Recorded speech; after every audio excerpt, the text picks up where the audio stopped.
Welcome to TRS Clips, where you'll find happiness through your own curiosity. I want to talk about election season. Yeah. As well as from a very detached perspective, I wish to talk a little bit about religion. Right. I think when people talk about religion from an emotional perspective, those conversations are also great. Right. As long as the emotions are positive. Right. The moment you kind of bring in negative emotions into conversations about religion, when it becomes about me versus you, that's where those conversations get ugly. But religion has a lot to give a human mind, soul journey. But it's also a very sharp political weapon. Yes. It can be used to control the masses. Yes. And I think that's what you were saying in your previous point, that perhaps all over the world now, while we do have geopolitical clout and we have clout as a country, one of the criticisms we get is, are we becoming an extremist Hindu nation? Would you like to say anything about this? I think the problem to some extent is the dialogue is hijacked by the extremists of each religion. And each religion has its extremists. Yes. And I think the problem then comes that they point fingers at each other. And no religion practices or preaches intolerance, and least of all Hinduism. And you said you're a practicing Hindu. I'm a practicing Hindu. I do believe that our philosophy is a fantastic one. I'm not saying to the exclusion of other philosophies, but I do think I feel very comfortable when I read the Gita, and I think it's wisdom for the ages.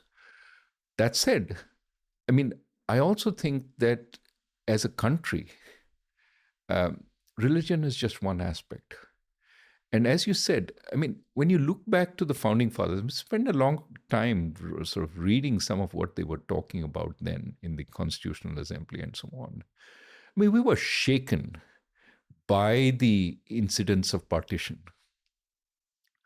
But we also were very firm that we didn't want to be an Indian Pakistan.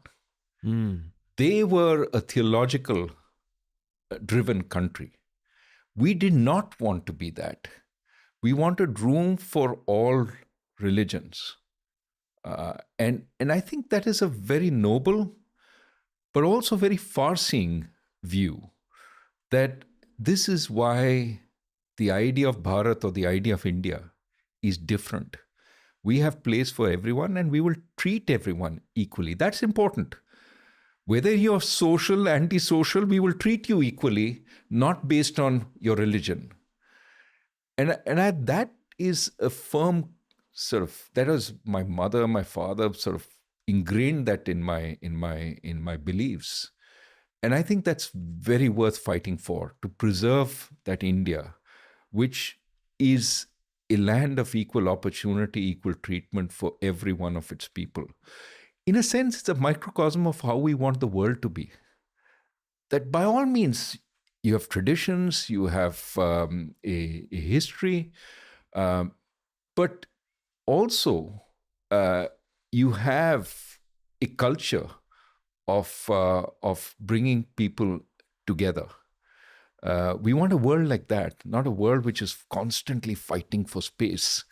I think the one truth I've learned about careers is that if you become someone of value and if you're friendly, it's a very potent combination for growth on an individual level. It is also at the national level. And this is the lesson we should learn from China. China was successful.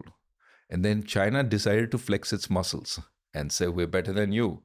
Picked quarrels with all its neighbors. And it also, was threatening to the West. What did they do? They started fighting back.